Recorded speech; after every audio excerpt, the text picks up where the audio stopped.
Buenas noches, estimados estudiantes. Bueno, hoy vamos a comenzar, les voy a dar el tema sobre densidad de campo.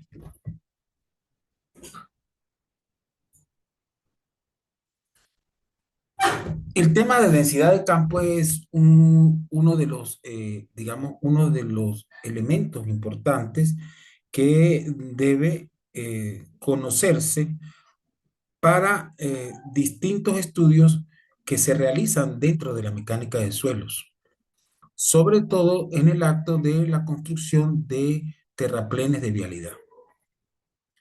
Cuando nosotros necesitamos determinar la densidad de un suelo, la densidad no es más que dividir el peso de una muestra entre el volumen de esa muestra. Si yo divido el peso de la muestra seca dividido entre el volumen de la muestra, eso me dará la densidad seca. Pero si determino el peso de la muestra húmeda dividido entre el volumen de la muestra, me dará la densidad húmeda. Determinar esos valores ciertamente se requieren de metodologías tanto tradicionales como modernas para determinar este valor. Aquí dice que la densidad de campo consiste en determinar los pesos volumétricos húmedo y seco y el contenido de humedad de un suelo en el sitio, bien sea en su condición natural o su condición compactada. Los procedimientos para obtener la densidad son de mayor o menor grado destructivos y se opta por clasificarlos en dos grupos, métodos tradicionales y métodos modernos. Todos estos métodos dan resultados confiables dependientes solo de que se sigan las recomendaciones técnicas de cada caso. Es decir, el modo de ejecución correctamente es el que indicará un resultado confiable. Cuando nosotros hablamos de métodos tradicionales, quiere decir que son los métodos que desde la antigüedad se han utilizado para determinar la densidad de un suelo, que permiten la determinación mucho más rápida y poco destructiva en la determinación de esta densidad. Si bien es cierto, si bien es cierto que en un estudio de esfuerzos, de diagrama de esfuerzo en un suelo, se requiere determinar la densidad natural. Uno de los métodos, ¿verdad?, que se utilizan de los métodos tradicionales para determinar la densidad natural del suelo es ir hasta el lugar y quitar todo lo que es la capa vegetal del suelo, ¿verdad? Quitar la capa vegetal del suelo. Y si el suelo se deja cortar, es decir, si es un suelo fino, ¿verdad? Uno puede cortar de alguna manera un elemento o un volumen más o menos regular de un suelo. En este caso puede ser de una forma rectangular o cúbica, ¿verdad? Por el cual se pueda determinar las dimensiones. Pero el dibujo que está allí es un dibujo en papel y posiblemente nosotros no logremos una forma tan regular a menos de que el suelo sea, por ejemplo, un limo o una arcilla. Pero si el suelo no es ni un limo ni una arcilla, sino es un material en el cual podemos labrar una cierta cantidad sin que pierda más o menos su densidad, nosotros podemos cortar esa muestra que ustedes ven como labrada, ¿verdad? Ahí hay una planta, hay un corte como labrada, y envolverla bien con material plástico hasta ser llevada al laboratorio. Una vez llevada al laboratorio, como se requiere de determinar la densidad del suelo como es peso sobre volumen, el peso no sería ninguna restricción para hacerlo, solo se toma la muestra, se le quita el material, la bolsa, y se lleva a la balanza y se pesa. El problema sería cómo hallar el volumen de esa muestra, porque si es una muestra irregular que no se le pueden medir dimensiones, por ejemplo, fuese cilíndrica, fuese cúbica, ¿verdad? Para determinar el volumen, lo que se hace en estos casos, ¿verdad?, es tomar la muestra, ¿verdad?, e introducirla dentro de un volumen, en una probeta con un volumen inicial, ¿verdad? E introducirla hasta separar, hasta que pase a un volumen final. Esa diferencia de volúmenes debería darme el volumen de la muestra.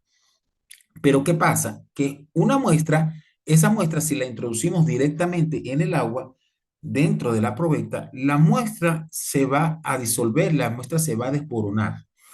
Por tanto, para determinar su volumen se usa el siguiente procedimiento que les voy a dictar. La muestra se ha pesado inicialmente.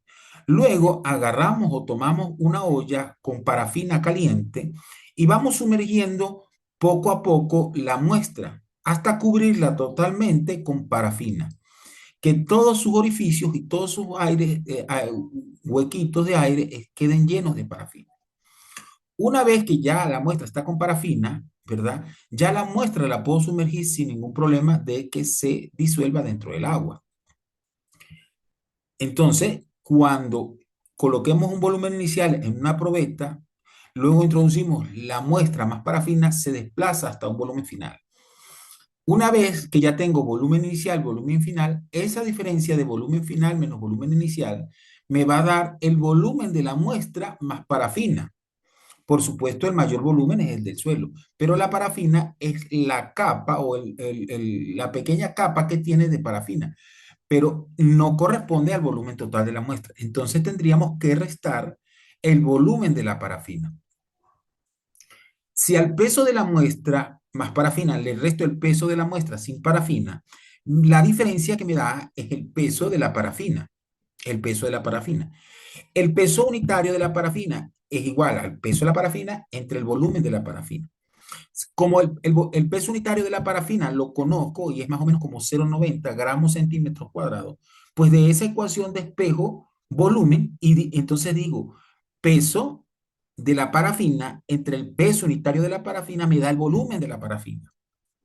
Si tengo el volumen de la parafina, pero también tengo el volumen de la muestra más parafina, le resto el volumen de la parafina y me quedará el volumen de la muestra. Ahora sí, tengo el peso de la muestra y lo divido entre el volumen de la muestra y eso me da la densidad húmeda. ¿Por qué húmeda? Porque el suelo lo he colocado húmedo. Ahora, si yo quiero determinar la densidad seca, ¿verdad? Utilizamos aquella expresión que nosotros decimos 1 sobre, perdón, gamma D va a ser igual a gamma húmedo entre 1 más W. Esa expresión que hemos venido usando al inicio de la materia de mecánica de suelos.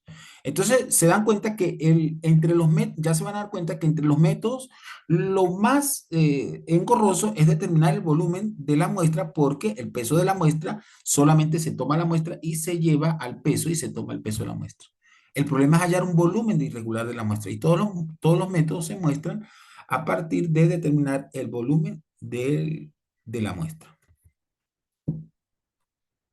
Entonces, ese es el método del monolito. También le dicen el método de la parafina, ¿verdad? Con la parafina. Ahora bien, este otro, que es el método del cilindro biselado, como pueden ver, igual, densidad, peso sobre volumen, pero acá es un poco más fácil la situación, porque esto es un elemento, ¿verdad?, de hierro que consta de un cilindro, ¿verdad?, un cilindro biselado.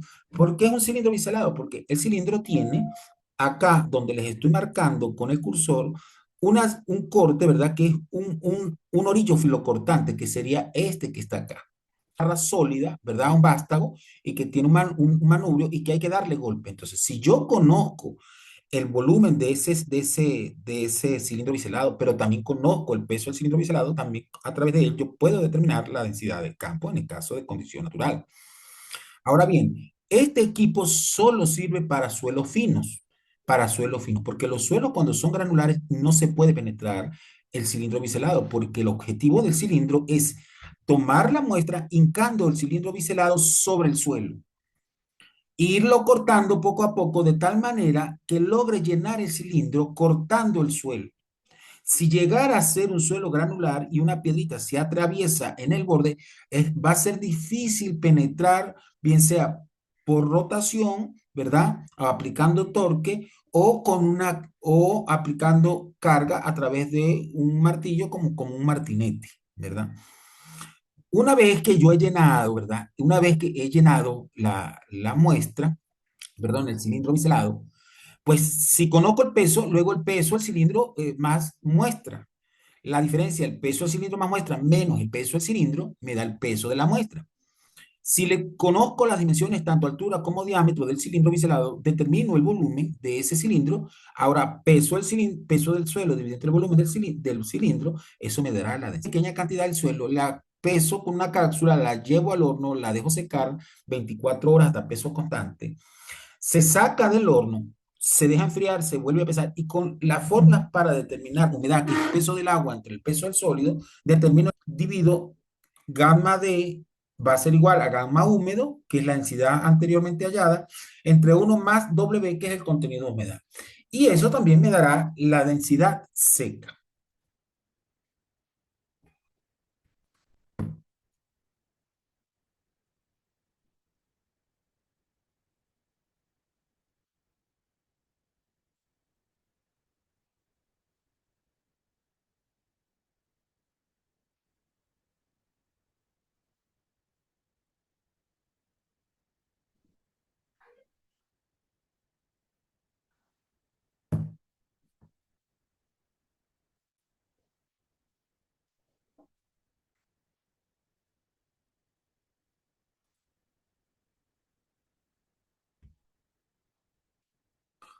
Ahora bien,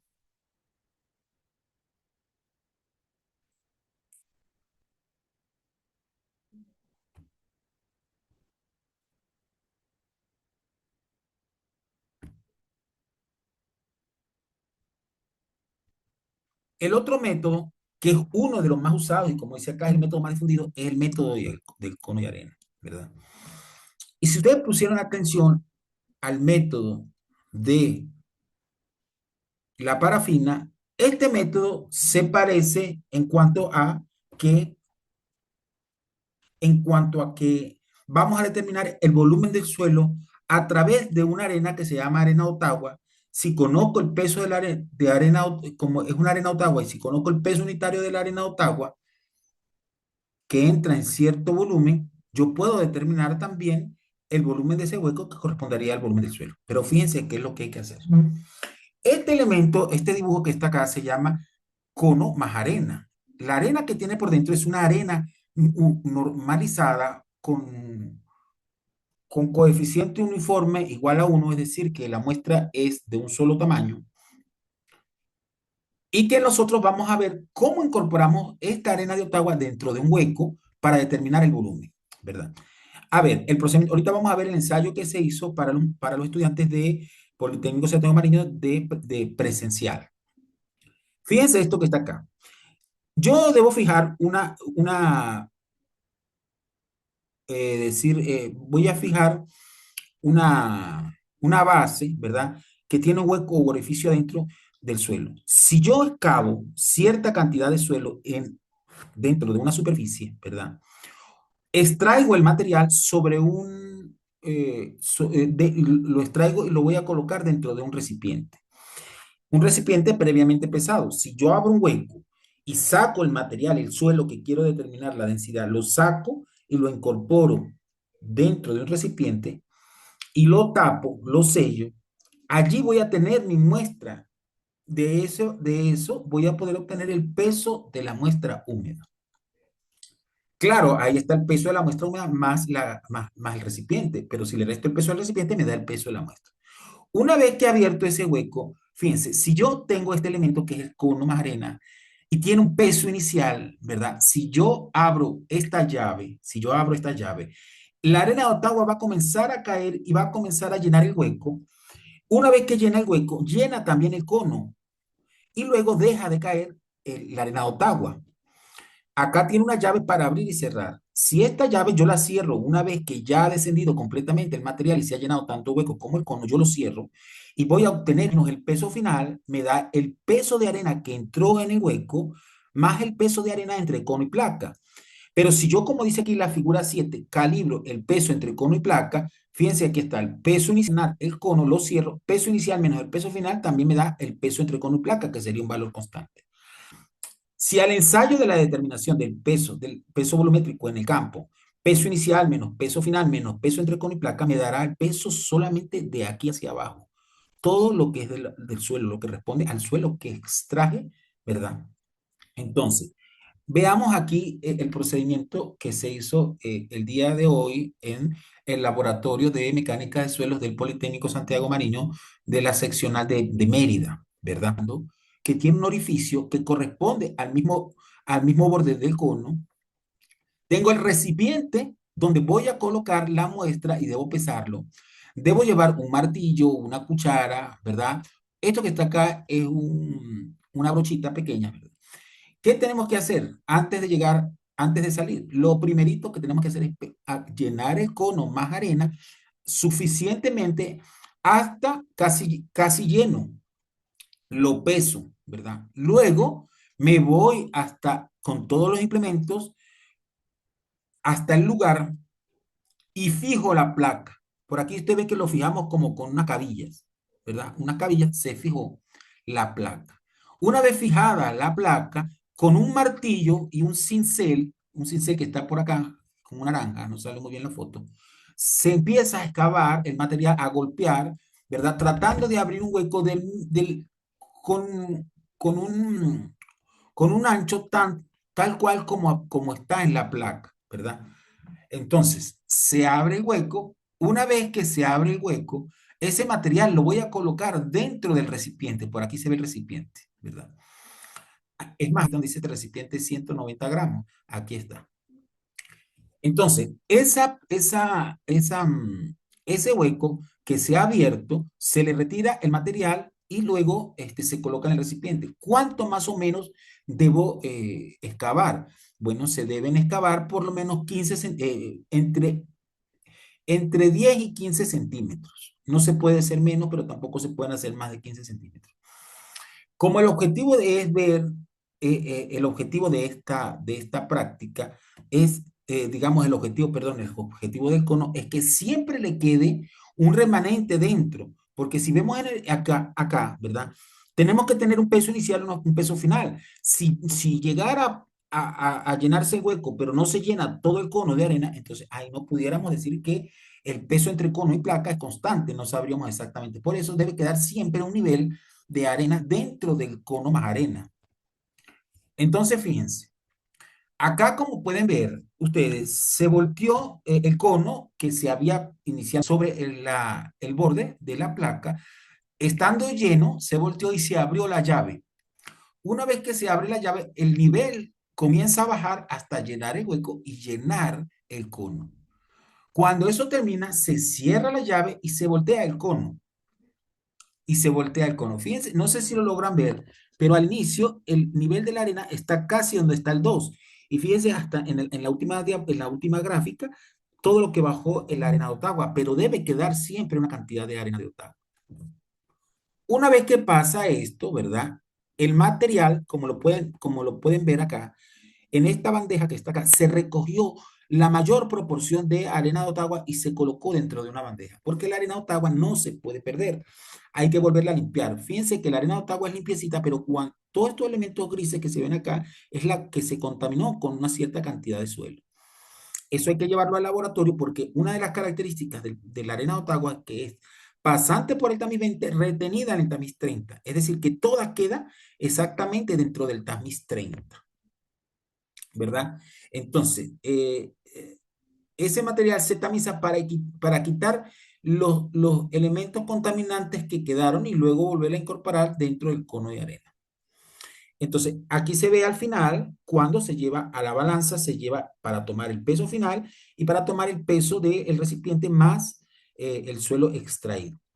Una vez que se ha pesado, aquí hay una cápsula que me sirve para tomar una pequeña cantidad de material, pesarla en la balanza, llevarla al horno, secarla, luego sacarla, volverla a pesar y con esos datos determino el contenido de humedad. Entonces, vamos a dar un repaso. Si yo tengo el peso inicial del cono más arena, menos el peso final del cono más arena, menos el peso entre cono y placa, me va a resultar el peso de arena en hueco. El peso de arena en hueco acá, donde estoy poniendo el cursor, esta línea hacia abajo, es el peso de arena en hueco. Si yo divido el peso de la arena Ottawa entre el peso unitario de la arena Ottawa, me da el volumen de arena Ottawa, que eso es igual que el volumen del hueco. Como tengo el peso del recipiente más el suelo extraído y le resto el peso del recipiente, pues me da el peso de la muestra húmeda. Si el peso de la muestra húmeda lo divido entre el volumen del hueco, eso me da la densidad húmeda. Si ese material, como le dije, le calculé el contenido de humedad, pues calculo la densidad seca, que es gamma húmedo entre 1 más W. En esta diapositiva no coloqué la fórmula porque ya nosotros hemos hablado de eso y a ustedes les toca revisar, ¿verdad? Revisar esas ecuaciones y hacer los cálculos. Para eso, en esta diapositiva he colocado la planilla para más o menos explicar cómo se llenó, ¿verdad? Y para que ustedes calculen los valores de la densidad. Entonces, fíjense, aquí hay una foto de cuando fue al inicio creo que es un video, vamos a ver. Ahí se ve que está bajando. Claro, el video es muy corto, pero era para que ustedes vean. Sí, es un video bastante corto.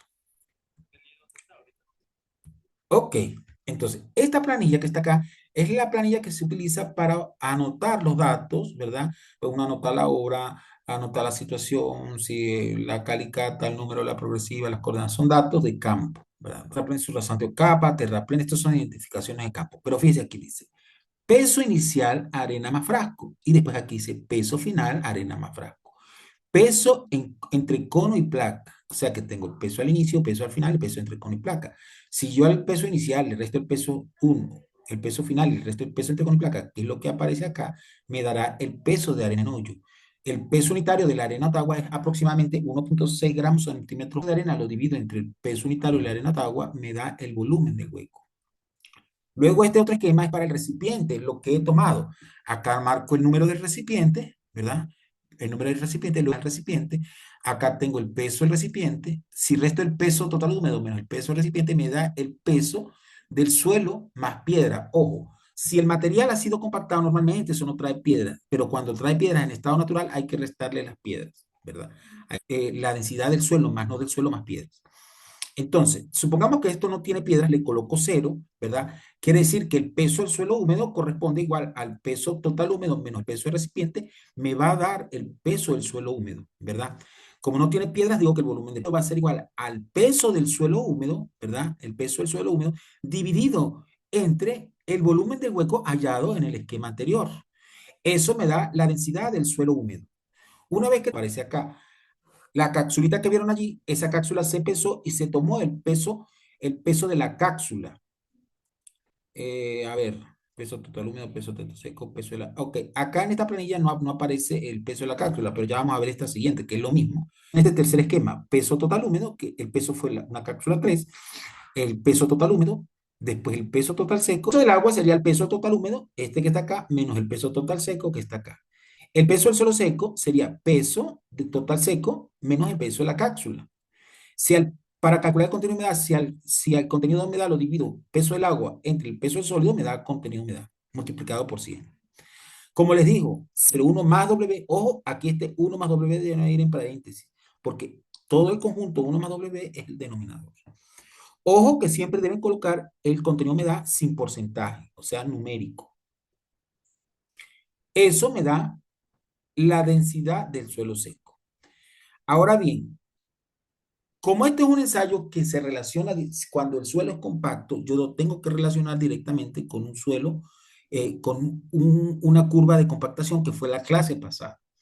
Recuerden que en la clase de compactación nosotros determinamos la gamma D máxima, ¿verdad? Y el contenido de humedad óptimo. Entonces, fíjense, la densidad máxima del material que se está estudiando ya fue compactada y la densidad máxima de ese material en el proctor es de 2250, no sé si lo anotan por ahí, esto es en kilogramos metros cúbicos. Recuerden siempre que la densidad seca, así nos den gramos centímetros cúbicos, toneladas metros cúbicos, la debemos transformar a kilogramos metros cúbicos. Entonces, aquí es 2250 kilogramos metros cúbicos y me dice que me exigen el 95% que la compactación alcance el 95% de 2250, o sea, de gamma de máximo. Entonces, si nosotros, ¿verdad? Si nosotros A ver, decimos 2.250 por el 95%, que es multiplicar por 0,95, debería como mínimo tener valores en campo de 2.138 kilogramos metros cúbicos para alcanzar el 95%. Valores de densidad que me den menores de 2.137,5 significa que el material no ha sido compactado correctamente. Entonces, ¿qué puede suceder? Una es que el contenido de humedad que se le colocó o fue demasiado o fue muy poco. Recuerden que cuando excedo la cantidad de agua en un suelo de compactación, también baja la densidad. Y si le coloco menos del contenido de humedad óptimo, también baja la densidad. Eso me lo demuestra la curva de compactación. Entonces, si no es por humedad, supongamos que calcularon aquí en la tercera parte donde se calculó el contenido de humedad, ven que el contenido de humedad fue el óptimo, aquí dice que el óptimo debería ser 4. Si les dio 4 acá, 4% la humedad, eso quiere decir que el material se le colocó la humedad correspondiente. Si no les da 4, quiere decir que el suelo no se densifica porque no se le colocó la humedad correcta. Si llegara a darles igual, ¿verdad? Entonces ya saben que no es la humedad, pero si sigue deficiente el porcentaje exigido, menos del 95%, posiblemente es que no están pasando, no están haciendo el número de pasadas en la compactación con la maquinaria correspondiente. Si fue entonces que pasaron la cantidad de veces, pero no compactó, entonces posiblemente es la maquinaria que no es correcta, ¿verdad? Para compactar ese material. Recuerden que en la clase yo les mostré a ustedes una tabla donde, de acuerdo a la clasificación del suelo, se utilizaba qué tipo de maquinaria se utilizaba para compactar los suelos. Entonces, acá aparece, ahorita vamos a ver aquí al final, que para hallar el porcentaje de compactación alcanzado es la densidad de campo compacta entre la gamma máxima de la tasa alcanzado es dividir el valor que le está dando aquí de densidad seca, esta última que está acá, densidad seca, entre 2.250 por 100, ¿verdad? Si eso le da mayor de 95, está bien compactado. Si no, hay que revisar por qué está mal compactado. Si es porque le falta humedad, hay que agarrar y mandar a colocarle más humedad y seguir compactando. Si es porque le sobra humedad, entonces es porque hay que mandar a escarificar el material, dejarlo ventilar y volver a compactar, que ese es un procedimiento que a las empresas no les gusta cuando uno no les aprueba el porcentaje de compactación alcanzado. Y si en caso tal no lo fuera por el agua, entonces hay que mandar a pasar de nuevo con la maquinaria. Si el material no mejora la compactación, hay que cambiar de maquinaria porque posiblemente la maquinaria no es la correcta. Entonces ahí es donde entra el ingeniero a supervisar el proceso de compactación y a tomar decisiones. Ahora, dentro de los métodos modernos está, yo conozco dos, ¿verdad? Bueno, tres. Y este densímetro nuclear es un aparato que, como dijera un compañero de trabajo, un técnico de laboratorio de la Universidad de los Andes, dice, no pica, no muerde, pero mata. Este es un equipo que funciona con radioactividad. Y para determinar la densidad, ¿verdad? Solo basta llevar el equipo, este que está acá, colocarlo sobre una base, calibrarlo y luego hacer una perforación en el suelo y penetrar esta. Una vez que penetre la vara en el suelo, ¿verdad? Se enciende el equipo y hay que esperar un tiempo prudencial. A veces lo colocan para 1 minuto, para 2 minutos, 3 o 5 minutos. Dependiendo del tiempo que lo dejen, dan más precisión los valores. Pero esto es un equipo que le da densidad húmeda, densidad seca, litros de agua por metro cúbico de material, porcentaje de compactación alcanzado si usted le ha dado como dato la densidad máxima del laboratorio de la curva de compactación, se le incorpora al sistema allí, se le da el valor, ¿verdad? Y le dice el contenido de humedad que tiene. Entonces, este equipo no solamente sirve para determinar densidades en suelo, sirve para determinar densidades en concreto y sirve para determinar densidades en asfalto. Es un método moderno. Últimamente, acá en Venezuela no lo dejan usar porque es un material de radioactividad. Entonces, eso hace que deba tenerse mucho cuidado para hacer este material, para usar este equipo. Tiene que ser una persona reglamentada, experimentada y sobre todo que cuando ya va a hacer sus mediciones se aleje por lo menos 3 o 4 metros en el momento que se están haciendo las mediciones. Hay que pararse detrás de la pantalla para poder cuidarse de las radiaciones. Mujeres que pudieran trabajar con esto y que pudieran estar embarazadas no pueden trabajar ni acercarse porque esto tiene incidencia directa sobre efecto. Acá en Venezuela, si en las cabalas lo logran agarrar con un troller, que normalmente son de color amarillo, porque indica la radioactividad, tienen órdenes a nivel nacional de decomisarlo. Ese, por tanto, no se usa. El gobierno, algunos laboratorios, dentro de esos está el de la Universidad de los Andes, dos densímetros eléctricos que funcionan casi de la misma manera, son un poco más engorrosos para trabajar y trabajan con esos densímetros eléctricos sin que haya perjuicio o daño en cuanto a la salud de los operantes. No, nunca lo he usado, es cuando se quieren compactar terraplenes en capas, hay unos dispositivos conectados, unos sensores conectados a unos dispositivos que pueden leer de alguna manera a través de la información que se les genera decir cuándo el material ya está compactado, ya ha alcanzado la compactación. Van conectados a unos cables, son como unos sensores pequeños, se entierran en el suelo, se colocan en la base antes de comenzar a compactar la capa, se van pasando. Ahí queda un cable conectado y en el momento que ya el suelo está compactado, le avisa al dispositivo que ya tiene la compactación alcanzada. Se corta el cable y se adhiere un nuevo sensor para seguir controlando el siguiente digamos, en la siguiente capa. Esos son métodos modernos, ¿verdad? Por ahora, yo, en el tiempo que llevo trabajando en el área de laboratorios de mecánica de suelos, pues he utilizado el Troller y el otro, el densímetro eléctrico. Ok, entonces, bueno, como les digo, bueno, esta clase era corta. A ver, les dejo indicaciones. El examen que se va a realizar, ¿verdad? Yo les voy a colocar a ustedes un problema donde se haga una curva de compactación, donde se haga la densidad de campo. Fíjense, allí tienen unos datos para que practiquen, ¿verdad? El ensayo de densidad de campo, que es el mismo ensayo que se hizo en el laboratorio el día de hoy. Ahí están los datos, con eso ustedes pueden calcular. Y yo les voy a poner el escenario. Si usted tiene que compactar un material, ¿verdad? Pues el material hay que llevarlo al laboratorio, construir la curva de compactación, saber cuánto es la densidad máxima, cuánto es el contenido de humedad. Luego ese material fue compactado en campo.